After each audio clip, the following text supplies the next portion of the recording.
Yo, what's up? This your boy Derek Branch here, Saints Discussions on Strike 7 Sports.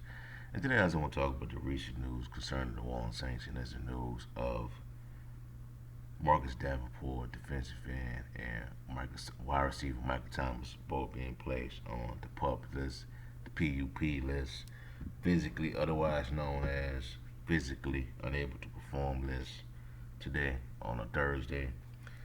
Um, I got an article pulled up written by New Orleans Saints beat writer NOLA.com's Luke Johnson. Let's go ahead and read a few details of the piece and what it means for Davenport and Michael Thomas. The New Orleans Saints plays veterans Michael Thomas and Marcus Davenport on physically unable to perform PUP list Thursday. Both players can be activated off the list at any time between now and the start of the regular season, but they will not be able to practice with the team until they are activated. If either player is not activated before the start of the regular season, he will be transferred to the reserve PUP list and reports to miss at least for the first 4 games of the season. Saints veterans report the start of training camp on Wednesday, July 26th. So, with that being said, I believe that this is the right move for the team to make right now. I mean, just do it out of precaution with both players. These are two important players for this football team. Marcus Davenport recovering from injury. He had to get his pinky finger. I think it's his left pinky finger partially amputated because of an injury that he suffered back in college, back at the University of Texas, San Antonio. So this has been going on for 4 years. He's been in the National Football League for 4 seasons, and he just get this injury corrected. So it's better late now than sorry than never. You know what I'm saying? So glad he got it taken care of, and also he's recovering from a shoulder injury that I think from last season. So it's unclear what injury has him on the PUP list right now. We don't know yet. We'll probably get further details as training camp start off. But as for Michael Thomas, I think I'm not surprised that he's on the list right now. That he's not, going to be in training camp at the start of training camp, preparing, participating in those drills at the start of training camp. We've seen him in those videos on social media where he's been posting of him running routes, doing some runs, some sprints, working on those cuts that he's been known for making while he's on the field. That makes him a dominant receiver, but I just think it's best for him to not be on the field right now. Just out of precaution and let the team decide when he's ready to go. Dennis Allen, Mickey Loomis, the entire, front off, coaching staff deeming that he's ready for both players. Davenport, when he's on the field, the defense is just different. The pass rush just hits different when he is on the field, along with Cam Jordan, David Onyemata, Payne Turner, Malcolm Roach, all that. This is a different pass rush when he's on the field. We saw the difference. We saw that when in the game against the New York Giants, where Daniel Jones just sit back there and threw over 400 yards against the Saints defense, and he wasn't pressured at all, hardly pressured in that game. And the Saints were winning that game, but because of them not having a consistent pass rush in that game, they lost it. And Davenport brings that element to the game. You saw it in the game against the Green Bay Packers, first game of the year. You saw it against the Tampa Bay Buccaneers. In a few other games that when he was healthy on the field. Now he's going into his free agent year. After this is up, this is it for him. For him as him being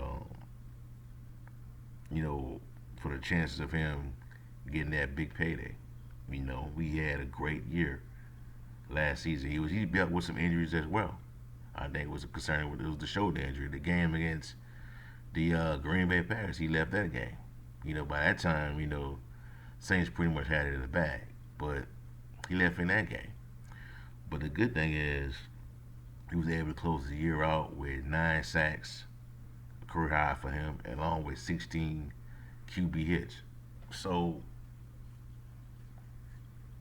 I think he's gonna fight to get back on the field, man. I think holding him out right now as a precaution is a good idea. It's good for the team. And once he gets back on the field, man, if he can have another repeat year, he can add on to what he did. I think the Saints gonna be in a good position to get to the Super Bowl. Not well, I won't say that, but well, I am gonna say it. Get to a Super Bowl, playoff berth, home field advantage, whatever. You know, because now that even though you may be a 2 seed in the playoffs, you don't get that bye anymore. The 1 seed is the only team that's gonna get that bye, that home field advantage. The good thing about having the 2 seed is that you get to host your playoff games. You stay at home as long as you're alive until playoff. You're alive in the playoffs. You get to host playoff games at home until you leading up until you go on the road to play against the 1 seed if they're still alive in the playoffs. If the 1 seed get eliminated from the playoffs and the 2 seed still alive, 2 seed gets home for the advantage, takes over. Yeah, it's pretty much the 1 seed.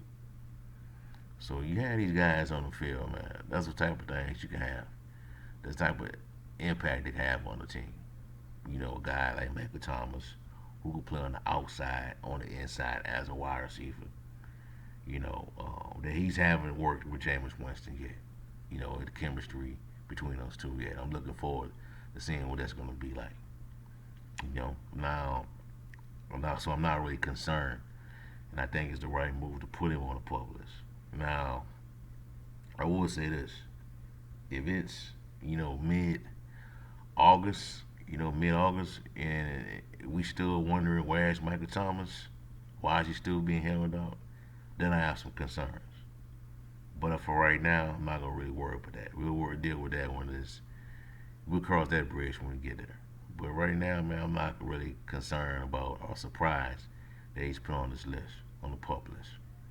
So don't block out all that noise you hear from these outside accounts, these bigger accounts, these blue check brigade guys that have big followings, have big numbers, that are on the outside looking in when it comes to the Saints and their situation because they don't know, they're ignorant. But I really don't really get caught up into that. What they say, what they may feel about the Saints now that with this recent news that's been put out. You gotta look into it, research it, and understand why they're being put on the pup list. Davenport had his a pinky finger amputated, and he's recovered from a shoulder injury. So we don't really know why he's on the list, but those are the reasons. And I think it's best that he's held out for precautionary reasons matters right now. So we'll see how everything plays out. Veterans show up in 4 days on July 26th, and from that point forward, it'll be a full go in training camp. So we'll see. So don't be really concerned about these two being on the pup list right now. They're going to be fine, and look forward to seeing them back on the field with his team. All right, that's all I have for y'all for right now, man. Give me a like, comment, subscribe to the channel. Let me know how you feel about Michael Thomas and Marcus Davenport being placed on the pup list. Also in the description box below, check out strike7sports.com/Saints for his content. The Wall Saints organization when you get a chance. And please hit that bell notification icon to receive all my live updates, my latest updates on content on the Wall Saints in this 2022 season. Have a blessed night. Peace. I'm out.